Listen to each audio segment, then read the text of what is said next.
दोस्तों आज हम भारत के मिट्टियों के बारे में अध्ययन करेंगे। भारतीय कृषि अनुसंधान परिषद ने भारत की मिट्टियों को 8 वर्गों में विभाजित किया है।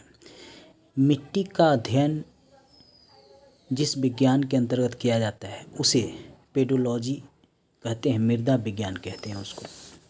आइए हम एक एक कर सभी मिट्टियों के बारे में अध्ययन करेंगे। सबसे ऊपर होता है पर्वतीय मिट्टी, जिसे हम जंगली मिट्टी भी कहते हैं। यह 2.85 लाख वर्ग किमी क्षेत्र में फैला हुआ है।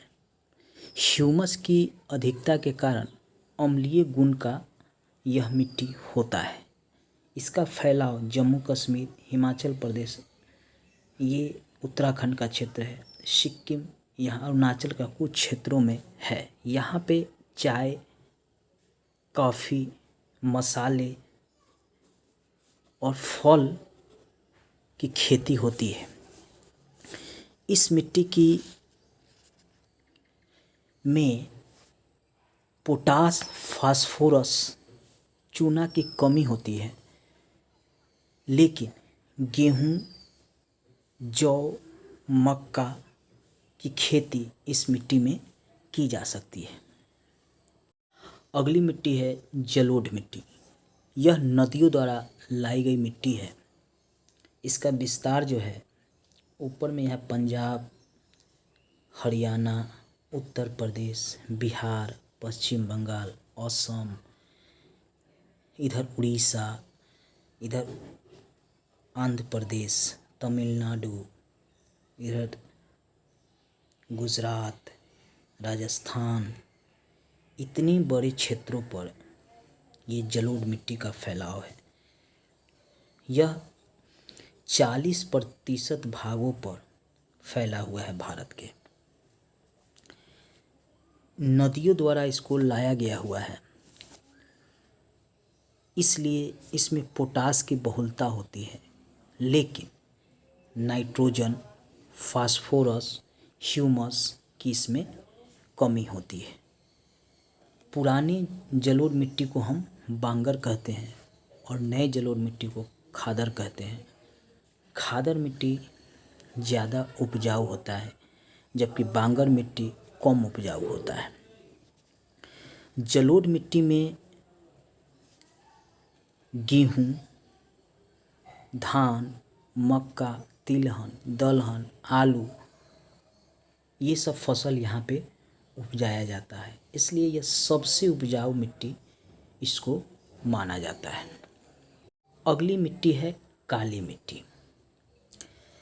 काली मिट्टी बेसाल्ट चट्टानों, ये इस काली मिट्टी का एरिया है। ये गुजरात में यहाँ पे ये एरिया है काली मिट्टी का। ये बेसाल्ट चट्टानों के टूटने फूटने से इसका निर्माण होता है।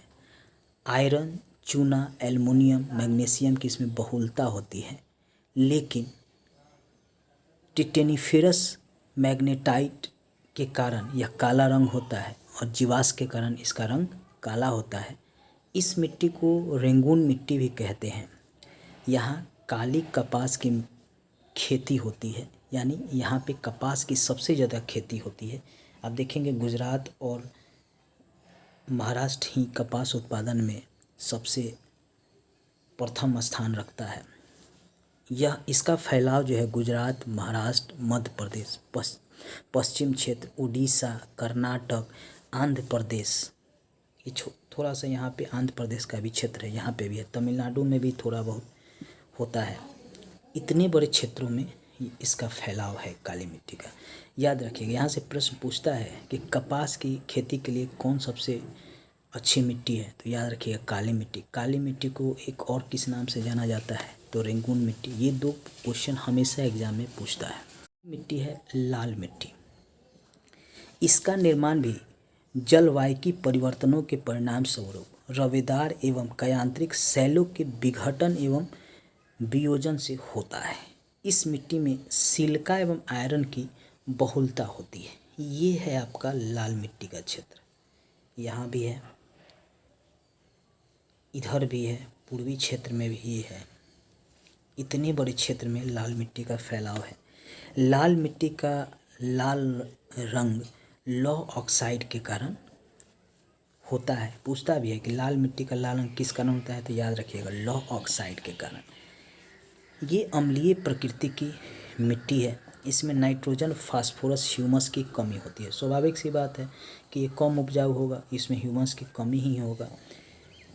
उर्वरता विहीन या बंजर भूमि भी इसको हम कहते हैं।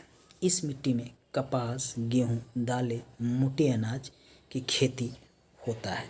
यह आंध्र प्रदेश, मध्य प्रदेश, छत्तीसगढ़, यहाँ पे छोटा सा झारखंड में छोटा नागपुर का क्षेत्र है, वहाँ पे भी होता है। पश्चिम बंगाल में भी यह मिट्टी देखने को मिलता है।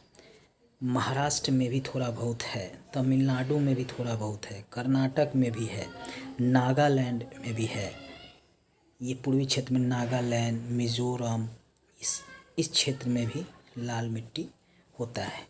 चूना का इस्तेमाल कर लाल मिट्टी को उर्वरता बढ़ाई जा सकती है। पूछता भी है कि किसका इस्तेमाल कर लाल मिट्टी की उर्वरता बढ़ाई जा सकती है, तो हमेशा याद रखिएगा चूना का इस्तेमाल कर हम इसकी उर्वरता को बढ़ा सकते हैं।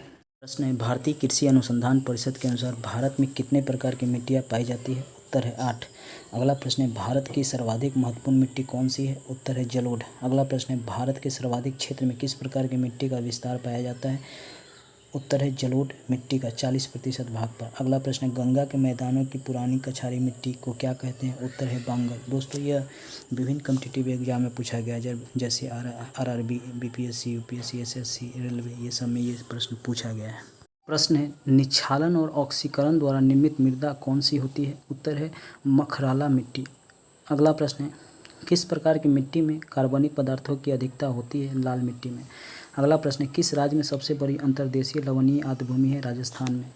अगला प्रश्न है, महाराष्ट्र में सर्वाधिक मात्रा में पाई जाने वाली उपलब्ध मृदा का प्रकार है? काली मिट्टी। दोस्तों, मैंने सारी मिट्टी का प्रकार पढ़ाया है, आप अगर उसको सही से देखेंगे मानचित्र को, तो सभी प्रश्नों का आसानी से किसी भी एग्जाम में आप उत्तर दे सकते हैं। धन्यवाद दोस्तों।